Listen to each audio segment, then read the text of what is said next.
할렐루야. 예, 자, 금요기도의 자리에 오신 우리 모든 분들을 주님의 이름으로 환영하고 축복합니다.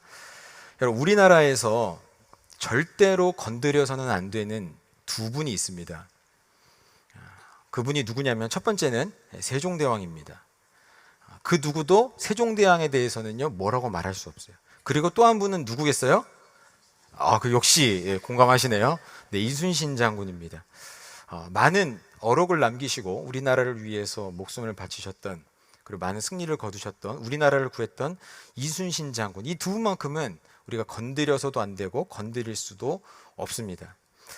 그 중에서 이순신 장군의 여러 대첩들이 있습니다만, 뭐 한산도 대첩이라든지 여러 전쟁이 있는데요, 이 명량해전도 상당히 유명한 해전 중에 하나죠.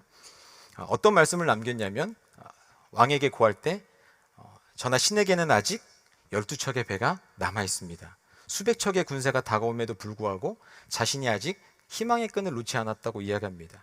또한 필사즉생과 필생즉사라는 이야기를 병사들에게 이야기하면서 죽고자 하는 자는 살 것이고 살고자 하는 자는 죽을 것이다, 이런 유명한 말도 했고요.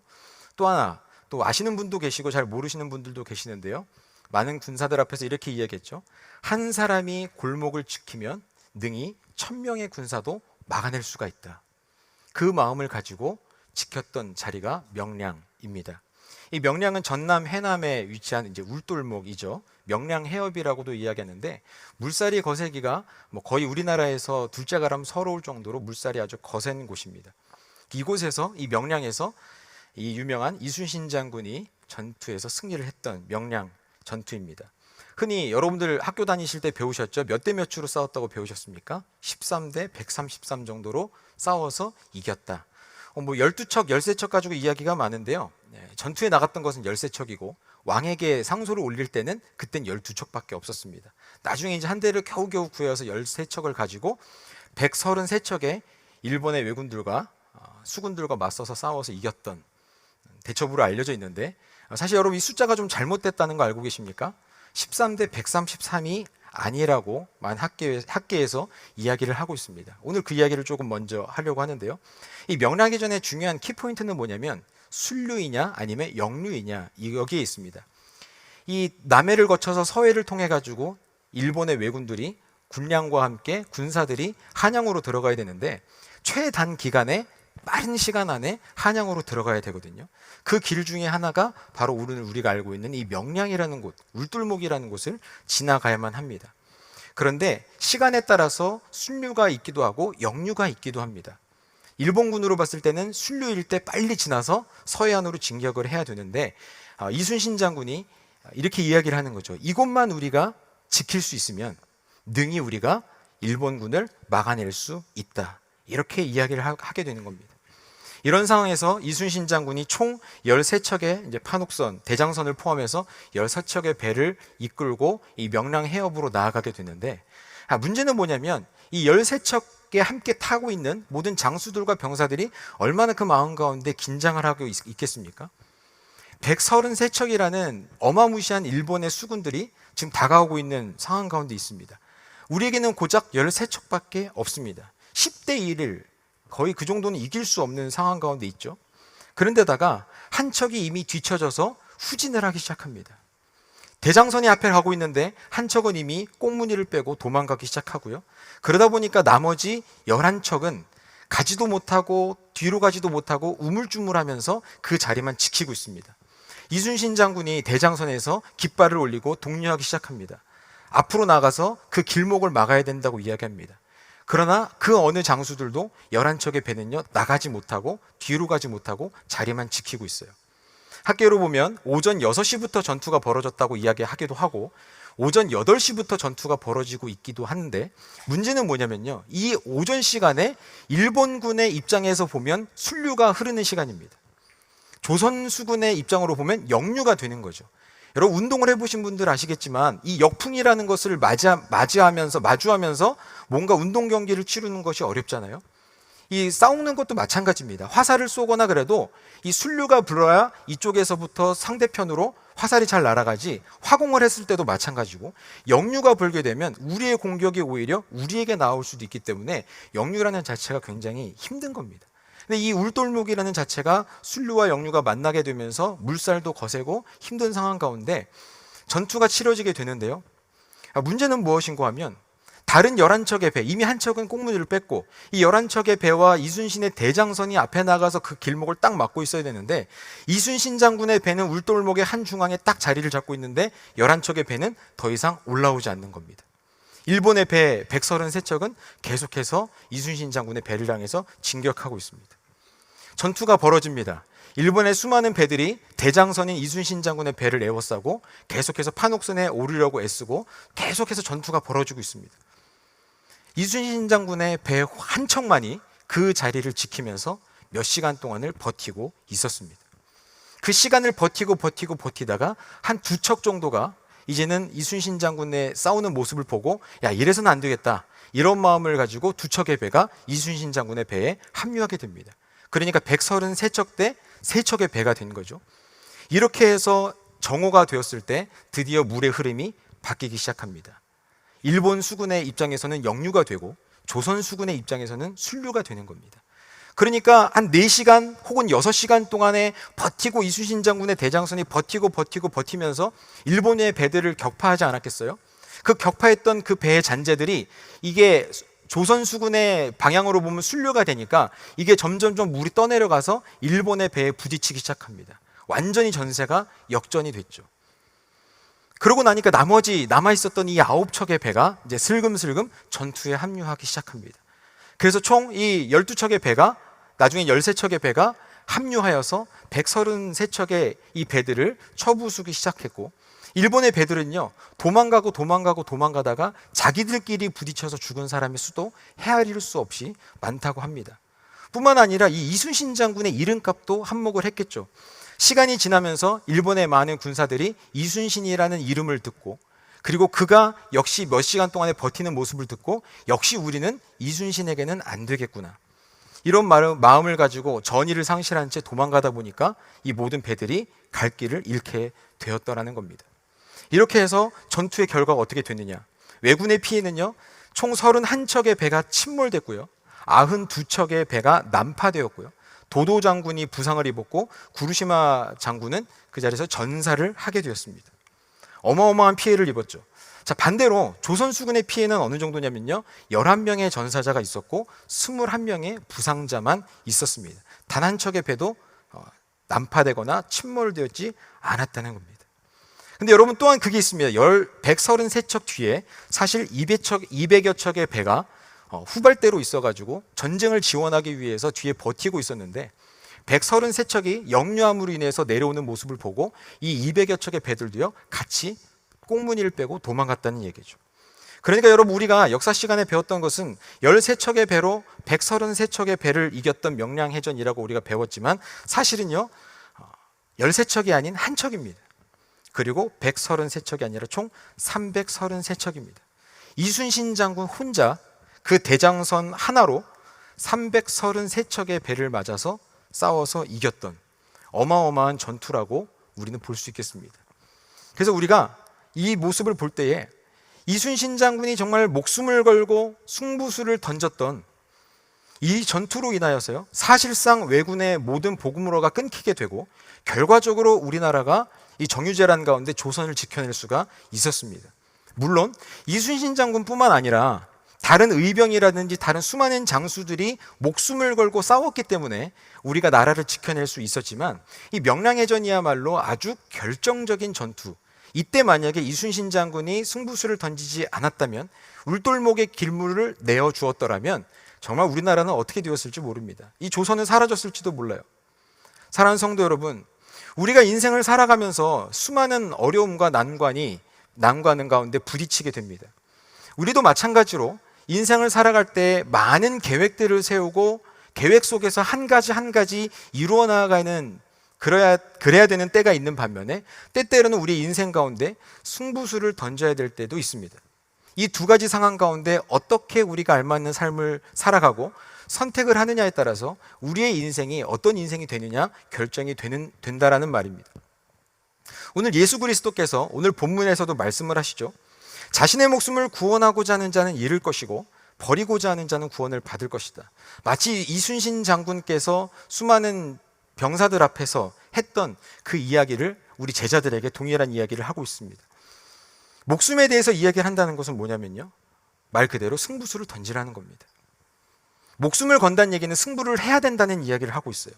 그렇다면 예수님께서 어떤 말씀을 하시면서 우리들에게 승부를 던지라고 말씀하고 있냐면, 오늘 본문의 앞에 있는 내용들의 말씀을 쭉 보게 되면요, 어떻게 말씀이 구성되어 있는가 하면, 예수 그리스도께서 직접 죽고 부활하실 것에 대한 말씀을 제자들에게 하고 계십니다.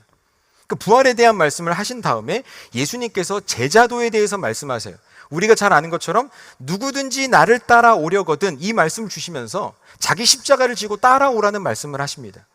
예수님께서 부활에 대한 말씀을 하시고 제자들에게 십자가를 지라는 말씀을 하시면서, 그리고 우리들에게 어떤 말씀을 주시냐면, 자신의 목숨을 구원하고자 하는 자는 죽을 것이고 살고자 하는 자는 죽을 것이고 죽고자 하는 자는 살 것이라는 말씀을 우리에게 주십니다. 그러니까 여러분, 예수님께서 우리들에게 이 필생직사의 말씀을 주시는 건 뭐냐면, 예수 그리스도를 따르는 모든 제자들은 이러한 마음을 가지고 살아야 된다고 우리들에게 말씀을 주시는 거예요.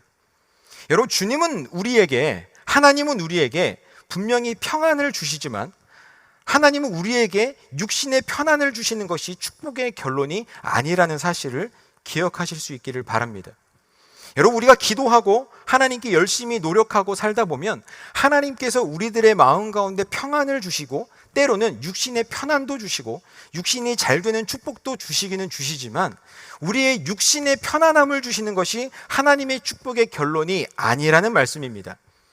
예수 그리스도께서 십자가를 지셔야 되는 처절한 그 가운데서도 하나님 아버지께 기도하심으로써 그 마음에 결단을 내리고 십자가의 길을 걸어가셨습니다. 예수님께서도 그 승부를 던지신 겁니다. 그 승부수를 던지고 사명을 완수하시고 최후의 승리를 거두신 것, 예수 그리스도께서 그 길을 걸어가셨고, 또한 예수님께서 걸어가셨던 그 십자가의 길을 우리도 그 십자가를 지고 따르라고 말씀하고 계십니다. 십자가를 지고 따르는 것은 단순한 것으로 되는 것이 아니라, 때로는 우리의 목숨마저 내어놓고 하나님 앞에 나아가고 예수 그리스도의 십자가를 지고 나아가는 것이 예수님의 제자가 걸어야 될 길이라고 말씀하고 있는 겁니다. 사랑하는 성도 여러분, 우리가 이러한 제자의 길을 걸어가게 될 때요, 우리의 삶의 때때로 하나님께서는 우리의 삶 가운데 놀라운 축복을 주셔서 마음의 평안을 주시기도 하시고 쉼을 주시기도 하시지만, 때때로는 우리 역시 인생 가운데 승부를 걸어야 되는 때가 반드시 찾아오게 된다는 말입니다. 사랑하는 성도 여러분, 우리가 신앙생활을 함에 있어서 우리의 삶 가운데 내가 이때는 정말 신앙적으로 승부를 걸어야 되겠구나, 이런 마음이 들 때는요, 모든 것을 내려놓고 오늘 예수님께서 말씀하셨던 것처럼 목숨도 내어놓고 하나님 앞에 승부를 걸라고 말씀하십니다. 내 목숨마저 내어놓고 하나님께 승부를 걸면 하나님께서 우리를 오히려 구원하시겠다고 약속하고 계십니다. 이 자리에 계신 우리 모든 성도 여러분, 예수님께서 우리에게 말씀하셨던 것처럼 우리도 예수의 길을 따라감에 있어서 때때로 우리의 모든 것들을 내려놓고 포기하고 승부를 걸어야 되는 때가 올 때에 우리는 주저하지 말고 예수님께 승부를 걸 수 있는 우리 모두가 될 수 있기를 바랍니다. 흔히들 이야기합니다. 너무 많이 들어서 우리가 지겨울 정도인데요, 한국교회가 위기다, 다음 세대가 위기다라고 이야기합니다. 정말로 끊임없는 사탄의 영적 공격이 계속 되어지고 있습니다. 여러분, 지금뿐만이 아닙니다. 지금만이 위기가 아닙니다. 사실 기독교가 위기가 아니었던 적은 없습니다. 힘들지 않았던 적은 없습니다. 늘 사탄은 우리들을 끊임없이 공격해왔고, 우리 믿음의 선배는 그 가운데 하나님께 승부를 걸고 그 전투 속에서 계속해서 승리해왔습니다. 그 승리에 인한 축복을 우리가 또한 누리고 있고, 우리가 그 승리로 인한 축복을 받게 되면 그 축복이 우리 다음 세대에게 이어지게 되는 줄로 믿으시기를 바랍니다.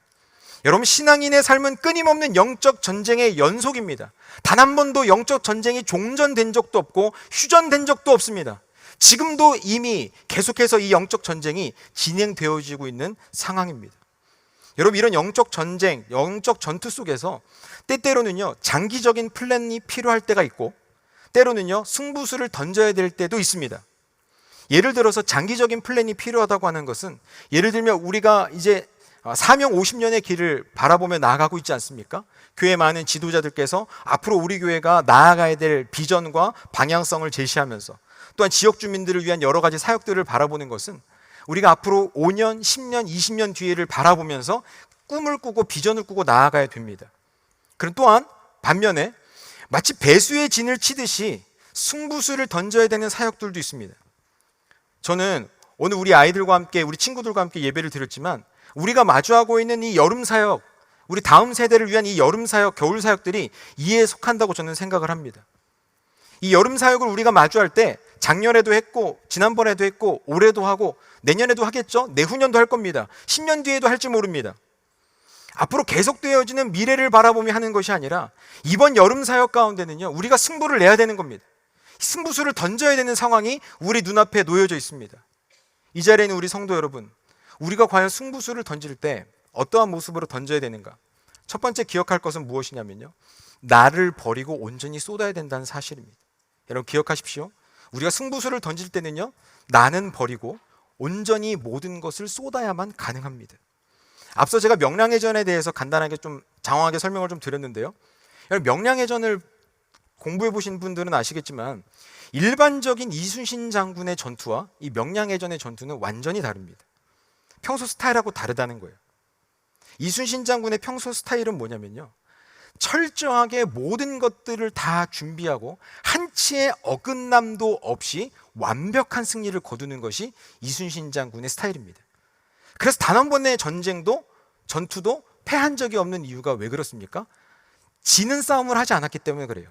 전투에 나갈 때는 무조건 이기는 싸움만 합니다. 이길 수밖에 없게끔 모든 것들을 다 만들어 놓고 준비하고 그렇게 하고 전투에 나가는 것이 이순신 장군의 스타일입니다. 한산도 대첩 같은 경우가 그렇죠. 쉽게 말하자면 누군가가 이렇게 만났을 때 부딪히는 거를 싫어해요. 적당히 거리를 두고 모든 것들을 완벽하게 하나하나 준비해서 나아가는 것이 이순신 장군의 스타일입니다.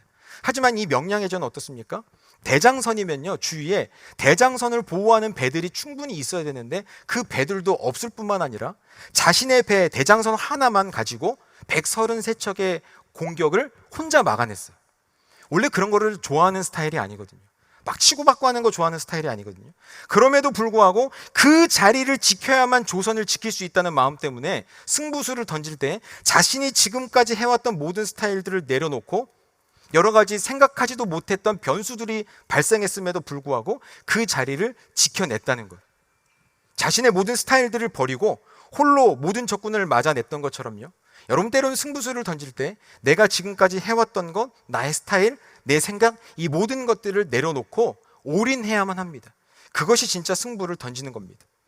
두 번째로는요, 이 승부수를 던질 때에도 한 사람만 승부수를 던진다고 될 것이 아니라 함께 헌신할 때, 함께 승부수를 던질 때 승리할 수 있다는 말입니다. 여러분 아까 말씀을 제가 드렸는데요, 이 13척의 배가 전진할 때 어떤 배는 뒤로 물러나기도 했고 어떤 배는 더디 움직이기도 했고, 사실상 이 이순신 장군의 대장선만 앞으로 나아갔다고 말씀을 드렸잖아요. 다 이순신 장군을 버린 것만은 아닙니다. 이와 더불어서요, 그 백성들, 장수들에게, 병사들에게 전란으로 인해서 힘듦에도 불구하고 군량미를 계속해서 제공했던 곳이 있습니다. 전남 보령인데요, 그 당시에도 전쟁 가운데 먹을 것이 분명히 없어서 수많은 사람들이 굶어 죽었음에도 불구하고 이 전남 보령에서는요, 자신들이 가지고 있던 쌀들을, 먹을 것, 식량들을 다 이 명량 쪽에 있는 이순신 장군의 휘하의 병사들에게 그 수군을 먹이기 위해서 군량미를 대줬다고 합니다. 자신들은 굶을지언정 그 병사들을 먹이기 위해서 헌신했다라는 거죠. 뿐만 아니라 대장선에서 함께 노를 저었던 많은 사람들, 그 공격을 막아냈던 대장선에 있었던 수많은 사람들. 여러분 이것을 통해서 우리가 알 수 있는 것은 무엇이냐면 이순신 장군 한 사람만이 승부수를 던진다고 해서 되는 일이 아니라는 겁니다. 주위에 함께 목숨을 걸고 승부수를 던질 수 있는 사람, 함께의 마음을 맞출 수 있는 사람, 누군가는 전쟁에 직접 나가지 못해도 군량의 보급을 통해서 나는 먹지 못해도 병사들은 먹이겠다는 마음으로 함께 도전하고 승부를 던질 수 있는 그 사람들이 함께 있었기 때문에 조선을 지켜낼 수 있었다는 사실입니다. 사랑하는 성도 여러분, 그렇습니다. 우리가 다음 세대를 위해서 헌신한다고 이야기할 때요, 우리가 이 여름 사역일 다가온다고 이야기할 때, 유년부에서 알아서 잘하겠지, 초등부에서 알아서 잘하겠지, 이렇게 내버려둬서는 안 된다는 겁니다. 여러분, 이 유년부 아이들 누구의 아이들입니까? 우리들의 아이들입니다. 초등부 아이들이 누구의 아이들이에요? 우리의 아이들이에요. 대장선에 타고 나간 이 병사들과 장수들이 마치 이 유년부, 초등부 선생님들이라면, 우리 각 부서의 선생님들이라면, 여러분, 우리는 무엇을 할 수 있어야 됩니까? 이 보령에 있었던 사람들이 이 병사들에게 군량미를 제공했던 것처럼 기도는 때로는 물질로, 때로는 다른 여러 가지 선물로, 혹은 그때그때만이라도 스텝으로 섬기면서 함께 이 아이들을 위해서 우리가 승부수를 던질 수 있어야 된다는 사실입니다. 우리 온 교회가 함께 이 아이들을 위해서 승부수를 던질 때, 그때에 비로소 우리는 이 영적 전쟁 가운데 함께 승리할 수 있는 줄로 믿습니다. 마지막 세 번째로 가장 중요한 건데요, 이건 뭐냐면요, 마지막이라는 심정으로 전력을 다해야 됩니다. 승부수를 던진다는 것, 목숨을 내놓는다는 것은요, 내일은 없다는 거예요. 내가 목숨을 내놓고 그 자리에 나간다는 것은 돌아올 길을 생각하지 않는다는 이야기입니다. 뒤를 돌아볼 여유가 없습니다. 내일은 나에게 없다고 하는 마음을 가지고 임해야 된다는 겁니다. 장기적인 플랜과 다른 점이, 이 승부수를 띄울 때 장기적인 플랜과 다른 점이 바로 여기에 있죠. 내일은 생각하지 않고 이번만 생각한다는 것. 제가 이전에 있던 교회에서 사역을 할 때, 제가 교구를 맡아서 사역을 할 때인데요, 저는 이제 교구를 맡아서 사역을 했지만, 이제 교구를 돌아보면서 교구 집사님들 가정 가운데 청소년이 있다 그러면 저도 모르게 한 번 더 그 집사님께 전화를 하게 되고, 그 자녀하고 이야기하게 되고, 많은 자녀들을 만났는데, 죄송하게도 초등학생 자녀들은 잘 만나주지 않았고, 이 청소년들은 제가 많이 만났거든요. 그 중에 이제 한 가정에 고등학생 아들을 제가 만나게 되었습니다. 이 친구는 참 어린 나이에 암을 겪었던 친구입니다. 참 다행인 것은 뭐냐면, 암에 걸렸지만 그 암이 완치되어서 완치 판정을 받았다 그러더라고요. 제가 사역하고 있는 기간 동안에 검사가 몇 번 있었는데 완치가 되었어요.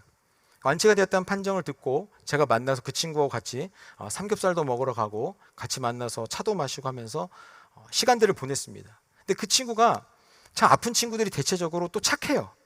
근데 얼굴도 굉장히 잘생겼어요. 그래서 그 친구의 꿈이 뭐냐면 모델이 되는 겁니다. 키가 한 183 정도 됐던 것으로 기억을 하고, 몸매도 너무너무 좋아요. 얼굴도 잘생겼어요. 그 친구가 이제 암을 극복하고 저하고 같이 삼겹살도 먹고 차도 마시고 하면서 이런저런 이야기를 하는데, 이 친구가 마음이 너무 착한 가운데 있어가지고 신앙에 대한 이야기도 하고, 이제 목사님 저 이번에는 고등부 수련회도 갈 수 있어요, 이런 이야기들도 막 하게 됐거든요. 근데 어느 날 사역을 하는 가운데 이제 청천벽력 같은 소식을 제가 듣게 됐습니다. 그 얘기는 뭐냐면 암이 재발했다는 거예요. 그러니까 이 친구가 분명히 완치가 됐는데 정확한 이유는 알지 못하지만 암이 재발을 해서 너무 힘든 시간을 보내고 있다고 이야기를 하더라고요. 여러분, 아마 함께 사역하는 구역장님이라든지 아마 권사님, 지역장님들 외부에서 이런 소식을 들었을 때 성도님의 자녀가 이런 아픔을 겪고 있다 그러면 우리 마음이 철렁하지 않습니까? 그냥 들어도 철렁할 텐데, 이 친구는 같이 만나서 밥도 먹고 차도 마시고 여러 차례 이야기도 하고 그랬던 친구거든요. 그 친구를 만나서 위로하고 격려하고 기도하고, 그 어머니도 만나서 위로하고 격려하고 계속해서 정말 그 친구를 위해서 저도 열심히 기도했습니다. 제 마음 가운데 그런 마음이 분명히 있어요. 하나님께서 이 친구를 분명히 살려주실 것이다, 그런 마음이 분명히 있었거든요. 그래서 그 친구하고요, 아픈 이야기를 하지 않고 그 다음 이야기를 했어요. 제가 실수로 그 친구 이름을 이야기할 뻔했는데, 그 이름을 불러가면서 너가 나중에 이만저만해서 병이 다 낫게 되면 너 뭐 할래? 하나님께 어떻게 감사할래? 그 얘기를 하면서 나중에 제가 병에 나오면 저는 간증할 거예요. 하나님 어떻게 제 암을 치료해 주셨는지 간증할 거예요. 그런 미래에 대한 이야기들을 함께 꿈을 꾸면서 나름 가슴이 아프지만 행복한 시간들을 막 보냈습니다. 그리고 어느 날 어머니하고도 통화하고 그 친구하고도 이야기를 하면서 시간이 점점 지나는데 계속해서 몸이 안 좋아지고 있다는 소식을 제가 듣게 됐어요. 그리고 제가 정확하게 기억하는데, 수요일 낮에 더 이상 병원에선 치료를 할 수가 없어서 병동에서 나와서 재활센터 같은 데 들어가지 않습니까? 그러니까 암에 걸리신 분들이 마지막을 준비하는 호스피스라 그러죠. 그곳에서 있는 그 친구를 만나러 갔습니다. 그곳에서도 제가 몇 차례 찾아가서 만나고 이야기를 나눴습니다. 정확하게 기억하는데 수요일입니다. 수요일 낮에 그 친구를 만나고 이야기를 나눴습니다. 그 친구의 모습을 아직도 잊을 수가 없어요. 모든 몸이 빼빼 말라서 가뜩이나 살이 없었던 친구인데 정말 뼈마디밖에 남지 않았어요. 그 친구가 저에게 이야기합니다. 목사님, 저는 천국에 갑니다. 괜찮습니다. 분명히 저는 예수님을 믿기 때문에 천국에 갈 겁니다. 제가 그 친구한테 계속 물어봅니다. 너 예수님 믿지? 괜찮지? 그때마다 그 친구가 이야기합니다. 네, 저는 예수님을 믿어요. 저는 천국에 갈 거예요. 괜찮습니다. 아프지 않니? 네, 아프지 않아요. 괜찮아요. 그래, 목사님이 내일 또 올게. 그렇게 마치고 수요 예배를 드리기 위해서 차를 몰고 이제 교회로 향하고 있는데 연락이 왔습니다. 여러분들께서도 아마 짐작하시겠지만 그 친구가 이제 하늘나라를 갔다는 연락을 받게 됩니다. 불과 분명히 저랑 대화도 했고 말로 이야기도 나눴거든요. 떠나온 지 1시간 정도밖에 되지 않았는데 그런 이야기를 듣고 나서 제가 충격에 빠졌습니다. 하나님이 저는 분명히 고쳐주실 거라고 믿었어요. 그리고 고쳐주시는 게 맞지 않습니까? 하나님께서 고쳐주시면 이 친구가 할 수 있는 일이 너무 많아요. 우리가 함께 꿈을 꿨습니다. 병이 낫게 되면, 완치하게 되면 어떤 사람에게, 어떤 친구들에게, 그리고 자기의 그 친구들 만났던 친구들, 예수 안 믿는 친구들에게 자신을 보고 예수 믿으라고 복음을 전하겠다고 그렇게 함께 비전을 꾸고 꿈을 꿨던 그 친구가 그렇게 하나님의 곁으로 가는 것을 보게 되면서 참 마음이 아팠어요. 그리고 그 친구의 다시 돌아가서 장례를 제가 집례했습니다. 그 어머니께서 교회에서 아무도 찾아오기를 원치 않아서 제가 혼자 우리 그 교구를 담당하시는 분과 함께 둘이 가서 그 모든 장례를 집례를 했거든요. 처음으로 임관 예배를 드릴 때 다 뚜껑을 열고 그 시신을 앞에 두고 옆에서 같이 예배를 드렸습니다. 지금 당장이라도 삼겹살 먹으러 가자고 하면 일어날 것만 같은 그 친구의 모습을 아직도 저는 잊을 수가 없습니다. 여러분, 그런 모습을 보면서 늘상 우리에게 시간이 주어질 것만 같았지만, 내일이라는 시간이 우리에게 항상 있을 것만 같았지만 나에게 내일이라는 날이 때로는 오지 않을 수도 있다는 생각을 저는 해보게 됐습니다. 그때 이후로 제 마음 가운데, 물론 우리가 장기적인 플랜을 가지고 복음을 전하고 교육하고 교회를 이끌어가는 부분들도 필요하지만, 때때로 우리가 강력하게 복음을 전하고 승부수를 던져야 될 때가 있다면 모든 것을 내려놓고서라도 강력하게 복음을 전해야 될 필요성이 있다는 것을 다시 한번 뼈저리게 느끼게 됐어요. 그 친구가 암에서 완치 판정을 받고 나서 그 친구가 저와 함께 있으면서 세례도 받고 예수님을 믿는 복음도 받아들이고 하나님에 대한 모든 원망도 내려놓고, 불과 몇 달 사이에 일어났던 일입니다. 그 몇 달 사이의 시간 동안에 어쩌면 하나님께서 이 친구의 영혼을 살리기 위해서 잠시 그의 육신을 붙들어 두셨구나, 이런 생각을 해보게 됩니다. 사랑하는 성도 여러분, 우리의 자녀들 물론 건강하기를 바라고요, 내일도 그들에게 오기를 바라고, 우리도 눈을 감으면 분명히 내일이 올 거라는 사실을 우린 누구다가 다 그렇게 생각하고 살아갑니다. 그러나 여러분, 승부수를 던질 때는요, 내일은 없다는 마음을 가지고 온 전력을 다해서 쏟아 부어야 합니다. 모든 것은 남김없이 쏟아 부어야 합니다. 제가 수련회를 진행하면요, 전에 있던 교회에서 첫째 날 저녁에 집회가 다 끝나고 나서 그때 당시 이제 부장 집사님이 저한테 오셔서 그런 얘기를 하시더라고요. 제가 전도사 때인데요. 전도사님, 오늘이 첫째 날 저녁입니다. 예, 집사님, 그렇죠. 오늘이 첫째 날 저녁이죠. 왜요? 아니, 오늘 첫째 날 저녁인데 무슨 마지막 날 집회처럼 오늘 그렇게 모든 걸 다 쏟아 부으십니까? 내일은 어떻게 하시려고? 저한테 막 그렇게 얘기를 하시더라고요. 웃으면서 막 이야기를 하세요. 일반적으로는 첫째 날 개회 예배 이렇게 하고 좀 약간 빌드업을 해가면서 첫째 날 저녁 때는 좀 뭔가 워밍업을 한다는 식으로 대부분 이제 집회를 하고, 마지막 날 저녁 때 빵 하고 터뜨리면서 큰 은혜를 받아야 되는 일반적인 생각을 그렇게 하고 계셨던 것 같아요. 그러니까 제가 그 집사님께 말씀을 드렸습니다. 집사님, 우리에게는 시간이 2번밖에 없습니다. 2번 중에 벌써 1번이 끝났습니다. 우리에게 주어진 저녁 집회는 2번밖에 없는데 워밍업 할 시간이 어디 있습니까? 마치 오늘 밤이 마지막 날인 것처럼 복음을 전하고 기도를 해야 됩니다. 수련회는 그런 것입니다. 그래서 성도 여러분, 저는요, 첫째 날 저녁부터 내일이 오지 않을 것처럼 집회를 인도합니다. 기도도 그렇게 하고, 기도의 인도도 그렇게 하고, 말씀도 그렇게 전합니다. 그것이 승부수를 던지는 겁니다. 여러분, 올 한 해를 우리가 되돌아볼까요? 우리 청소년부를 기준으로, 물론 우리 유년부 초등부도 있지만 겨울 성경학교 2박 3일 보통 하죠. 그리고 여름 성경학교를 2박 3일 정도 합니다. 그럼 우리 청소년부는 예배를, 집회를 2번을 하거든요. 저녁 집회를. 그럼 1년에 수련회 저녁 집회가 4번밖에 없어요. 365일 중에 저녁에 모든 것을 쏟아놓고 저희가 집회할 수 있는 시간이 4번밖에 없다고요. 저희가 집회를 하게 되면 보통 한 4시간에서 5시간 정도 집회를 합니다. 1시간 정도 찬양을 하고 1시간 정도 설교를 하고 한 2시간 반 정도 기도회를 하거든요. 정말 목숨을 걸고 그 시간에 기도를 합니다. 4시간 반 정도의 집회를 우리가 하는데 1년에 그렇게 집회를 할 수 있는 시간이 4번입니다. 어떤 분들은 그렇게 이야기하세요. 평소의 예배를 수련회 때처럼. 사실 저도 그런 마음이 있거든요. 저도 그거에 동의를 합니다. 저도 이것을 위해서 꽤 오랜 시간 동안 주일 예배를 바꾸려고, 주일 예배 때 정말 열심으로 찬양하고 기도해 보려고 노력했습니다. 죽었다 깨나도 안 됩니다.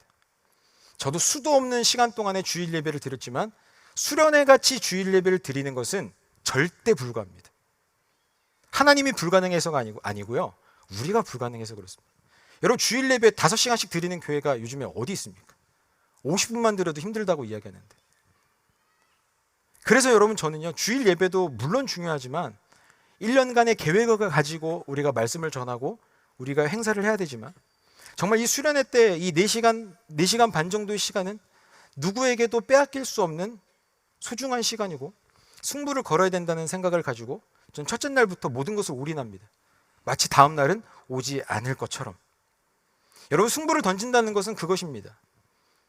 우리가 하나님 앞에 모든 것들을 내려놓고, 하나님, 우리에게는 내일은 없습니다. 우리에게는 다음 주는 없습니다. 오늘 이 시간만큼은 내가 하나님 앞에 모든 것을 내어놓고 승부수를 띄웁니다. 하나님, 나의 기도를 응답하여 주십시오. 내 목숨을 거두어 가시든지 아니면 하나님 응답하여 주시든지, 하나님 이 시간 나의 기도를 들으시고 역사하여 주십시오. 이런 마음으로 우리가 하나님 앞에 기도하게 될 때에 하나님께서 우리의 기도를 들으시고 역사하실 줄로 믿습니다. 이 자리에 있는 모든 성도 여러분, 우리 교회뿐만 아니라 우리 교회 다음 세대에 여러 가지 목표 있을 수 있습니다. 이루어야 할 것들도 있습니다. 차근차근히 5년도 준비해야 되고 10년도 준비해야 됩니다. 학업도 그렇고 비전도 그렇고 건강도 그렇습니다. 우리 자녀 교육에 있어서 초등학교 때는 무엇을 하고, 중학교 때는 무엇을 하고, 고등학교 때는 무엇을 하고, 이런 계획도 우리가 물론 세워야지요. 분명히 이런 것들도 필요합니다. 1년간의 계획, 우리 교회의 1년간의 계획도 필요하고, 앞으로 비전 50년을 위한 이런 여러 가지 계획들, 비전도 필요합니다. 그런데 여러분, 잘 생각해 보십시오. 정말 우리의 미래의 소망이 될 것은 무엇입니까? 우리 용인제일교회 비전 50년을 바라보면서, 사명 50년을 바라보면서, 기적의 50년을 바라보면서 앞으로 우리 교회가 나아갈 때에 우리 교회의 소망이 될 수 있는 것이 무엇입니까? 예수 그리스도밖에 없는 줄로 믿습니다. 예수 그리스도만이 우리의 비전이 되고, 예수 그리스도만이 우리의 사명이 되고, 예수 그리스도만이 우리의 목표가 되고, 예수 그리스도만이 우리의 유일한 참된 소망이 되는 줄로 믿습니다. 여러분, 그래서 우리는 예수님만을 향하여서 승부를 던져야 됩니다. 특별히 우리가 7월과 8월 이 무더운 여름을 보내면서 우리가 다음 세대를 위해 기도하면서, 우리가 주일날 선교팀도 떠나게 되고, 지금 현재 우리 청년들 일부 예배도 드리고 있고, 앞으로 우리가 계속해서 여름 사역들이 진행이 될 텐데요. 그 모든 사역들을 바라보면서, 주보의 광고들을 바라보면서 정말 다른 부서가 사역한다는 마음이 아니라 우리 용인제일교회를 위해 승부를 걸고 있는 7월 8월이 된다는 사실을 기억하고, 여러분, 우리 함께 기도와 동역으로 나아갈 수 있는 우리 모든 성도님들이 될 수 있기를 바랍니다. 이제 말씀을 정리하겠습니다. 이 자리에 계신 우리 사랑하는 모든 성도 여러분, 이 시간에 뿐만 아니라 이 시간에도 우리가 기도할 때에 하나님 앞에 모든 것을 내려놓고 기도의 승부수를 띄울 수 있는 우리 모든 성도님들이 될 수 있기를 바랍니다. 마치 내일은 오지 않을 것처럼, 내일은 우리에게 없는 것처럼 이 시간 우리가 이 금요기도회 가운데 기도로 모든 것들을 불태울 수 있기를 바랍니다. 그런 역사 가운데 하나님께서 분명 우리의 기도 가운데 역사하시고, 우리가 죽을 것처럼 사역할 때에, 모든 것들을 내려놓을 때에 오히려 우리 가운데 구원의 역사를 베풀어 주실 줄로 믿습니다.